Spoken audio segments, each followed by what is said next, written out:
6 years. I don't even know what to say to that. It sounds like I must be saying something untrue there, but I created this channel on May 12th, 2017, and today's date is May 12th, 2023. I cannot argue with the math. This channel has been here for exactly 6 years. That is a long time. So much can happen over that span. I just learned that the entirety of World War II took place within 6 years. The term of a U.S. Senate... No, I'm not going to sit here and name things that are 6 years long, but man, 6 years. I have just said the word 6 years 6 times, which I think shows how much I don't know what to say right here. Thank you, everybody. It's been such a special time in my life. I don't want to get too deep here, but I feel like one of the keys to life might be to simply spend your time in a way that you feel is meaningful. We only get so many years on this planet, so we want to be able to look back at the past year and say that that was a year well spent. And for the past 6 years now, I have been fortunate enough to feel like I have been doing exactly what I should be, and that's a great feeling. I'm realistic about things. I don't think my videos have been changing the world in any way, but I do think that they have been a small positive presence in people's lives. That right there has always been my goal, to put stuff out into the world that is both positive and genuine. At its core, the entirety of this channel has just been me presenting and analyzing facts to piece together a story that the viewer will hopefully find to be inspiring or motivating or educational, entertaining, if nothing else. And when you multiply that by hundreds of thousands of people every week for 6 years, I feel like I've been doing something here. And it's not just me. I should say I feel like I've been part of something here. It's all of you that tune in each week, show your support, start up great discussions in the comments. I am not exaggerating when I say that this channel has developed the best community. Practically every day, especially on Wednesday with the new video, I am all over those comment sections, and most of the people there are typically genuine and positive, just really understanding the spirit of the channel. It's pretty amazing, really. But with all that being said, this past year hasn't been the smoothest. With over 300 topics behind us, I'm finding it more and more difficult to capture everyone's attention each week with a video that still brings value. The channel hasn't grown nearly as much as every other year, and overall, things have been noticeably slower. All that is pretty concerning, but let's not be greedy here. 180,000 new people following the channel should not be considered a bad thing. And just 1 month ago, I published a video about Fuddruckers that has already been seen by over 1 million people. I have been experimenting a little bit with the videos as far as potential new series, approaches, titles. I tried bringing back an old series. I'll admit, it's hard to keep things fresh after 6 years. I wish I could say I had a more exact plan moving forward, but I'm just going to have to slowly figure it all out as I go. Hopefully you can help me with your feedback, and by just continuing to support the channel in all the ways that you have been doing for so long already. So there's my update. Not quite the strongest year statistically for the channel, but on a personal level, it is still as significant and meaningful as ever before, and I could never thank all of you enough for that. I should be saying thank you 1.65 million times, but even that would not be enough. Okay, that is just about everything I wanted to say for this year's update/celebration video, so for the rest of it, I put this post on the community tab to see if anyone had any questions that they wanted me to answer. I picked out some of the ones that stood out to me, so here we go. The top comment says, "Do you have a business-related college degree, or do you just do a lot of research for each video, or maybe a bit of both? Either way, your videos are great, and I appreciate all the work you put into each one." Well, thank you very much, J.R. Haven. I did, in fact, go to business school, but I would say it has been minimally helpful when making these videos. Like, if anyone wanted to create their own YouTube channel similar to this one, I would not recommend 4 to 5 years of business school beforehand. Maybe a couple of introductory classes to get familiar with the stock market and financial statements, but I really do think that it all looks way more intimidating than it really is. I'll tell you what has been helpful though, the foundation of knowledge that I built from researching all of these companies for previous videos. For example, when I made a video about the WWE, I had already learned a lot about wrestling when I made a video about WCW. That same idea goes for airlines, retail, restaurants, banks, fashion, computers, phones, films, video games. At this point, most of what I covered is familiar territory. Did you expect this channel to have this much success when you first started this channel? It's surprising how how much you've grown since the very first anniversary. Thank you very much for that compliment, Pen L. I never expected this channel would have this much success. That would be absurd. But at the same time, I did have a lot of confidence. Probably because at that point in my life, I simply had to make this work, so I couldn't accept any other outcome. But also, sometimes you just know when something is right. You ever have that? When something just feels like it's meant to be? I don't know how else to describe it. So I never expected everything to get this big, but I very much believe that it would turn into something. My question for you is, which out-of-business companies do you miss the most? To keep up the good work, I love your content, a lot of great info, and at times, nostalgia. I don't know if you could technically say out of business, because most of these companies seem to hang on in one form or another, but Blockbuster. I'm a huge fan of movies, and I used to go there multiple times a week, sometimes multiple times a day. That place was amazing back then. Obviously, now the magic is gone. I remember the last time I went there, shortly before they shut down. It was a very depressing vibe. I rented Terminator 3 that day. Most would agree not nearly as good as the first two, and I always thought that was fitting, and that, much like Blockbuster, the series was failing to recapture the magic that it had once created.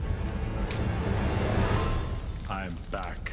But yeah, I've had many Blockbuster nights. Congratulations on the milestone and many more to follow. If you can report on a fictional company, which company would you profile? I have had so many people say that I should make a video about a fictional company for April Fool's Day. They usually suggest Dunder Mifflin from The Office. Honestly, I don't think that's really my type of humor, and it really seems like it would be more work to make something that's less valuable to everybody. Though, I'm just thinking right now, Acme from the Roadrunner cartoons would probably have some crazy lawsuits to talk about, and Monsters Inc. has gone through a pretty major shift in their business. Ghostbusters is a unique business, maybe a little polarizing, but they have had some interesting rises and falls that could be talked about, not to mention an incredible logo. Oh, also, I just finished watching the show Silicon Valley, and my goodness, if Pied Piper were an actual company, they would be a perfect subject for this channel. Dr. Living Dark has missed these posts every year, but now that he's finally here, he has a pivotal question: which video did you enjoy making the least, or at least a subject that you avoided making a video on for some specific reason? The answer there is anything related to social media, simply because I don't really understand it. I never use it personally, so I have such a hard time learning about them to a degree where I could talk about it confidently and draw conclusions. I believe my only attempts so far have been my videos about Facebook and Twitter, both of which were stressful to make, and I feel I kind of missed the mark a little bit. My number one most requested topic is MySpace, a website that I have never even been to, so I want to try to make that video one day, but you can see how it's going to be tricky. Instagram and Snapchat are also platforms that I would very much like to try to cover, but we're gonna have to wait for a week until I feel extra ambitious. Here is a simple question from Julian Jett. What would you consider your best video in the past year? Looking through all of them, I guess the one that stands out would be Auntie Anne's versus Wetzel's Pretzels. It got a little bit overlooked, so I recommend you check it out if you missed it. There's a lot of good stuff in there. Auntie Anne's is an exceptionally inspirational story, but aside from that, so much has happened in the whole soft pretzel in the mall industry. It's one of those things where we all know it's there, but so few people know the complexities of it. Plus, the pretzels are pretty delicious, so I was more than happy to spend my week learning about them. Do you regularly watch YouTube, and if so, what are your favorite channels? I guess an appropriate question. I love watching YouTube. That's what sparked my interest in doing all of this in the first place. Though I intentionally avoid watching anyone who makes videos similar to mine to be sure that I'm not copying them in any way, but just looking through my personal subscriptions, some that stand out would be the LA Beast, Man Carrying Thing, Cody Leach, Alex Leba, and of course, Steve-O. Love your channel. Do you ever get recognized in public by the sound of your voice? To answer that question, I have yet to be recognized by the sound of my voice. It was a small concern of mine early on, but after 6 years and not a single occurrence, I'm feeling pretty safe. I don't know, that's weird though, right? I have kind of a distinctive voice. Do you think that you would be able to tell if you were just talking to me in public somewhere? I'm curious about that. Is the silhouette used in the background of the videos actually you? Not a dumb question at all. Yes, the silhouette is me, but it was made from a photo that was taken 6 years ago, so it is indeed a much younger silhouette. Alright, that should just about do it. I'm sorry if I seem uncomfortable talking about all of this. I'm obviously kind of a private person that doesn't love talking about himself, but I think it's important to connect with the viewers on at least a little more of a personal level during these anniversaries. It's a great way to celebrate with all of of the people who helped make this channel what it is. For next Wednesday, I plan on putting out a video that I made a few years ago but have yet to release. That's my tradition each year, so let me know if you notice any differences. Also, I will be removing this video after about a week or two because celebrations don't last forever, so congratulations on being here in time to see it. That means you're likely one of the most dedicated followers of this channel, and I really appreciate that. As another part of my tradition, I will be spending days in the comment section of this video. In the 5-year anniversary video last year, I literally read and replied to every single comment, and I'm talking about thoughtful replies, not just quick thank yous or whatever. I don't know if it's gonna be that much this time, but you do have my promise that anything you write will at the very least be read by me. So let me know in the comments, I guess anything you want to let me know. Tell me about yourself. Tell me about how the channel fits into your life. Tell me what you think about the channel. I have dedicated 6 years of my life to this and counting, so I'd love to hear about the actual people out there that are watching it. Or feel free to ask any other questions that you have that I didn't answer in this video. Before we end yet another celebration video, I want to be sure to thank you all again. To me, it feels like we've all been part of something very special here, and somehow enough of us keep coming back every single week to do it all again and again. It is truly amazing, and I will always recognize that. So thank you for being here with me. Thank you for making it all happen. And for my final thank you, you probably know what I'm going to say.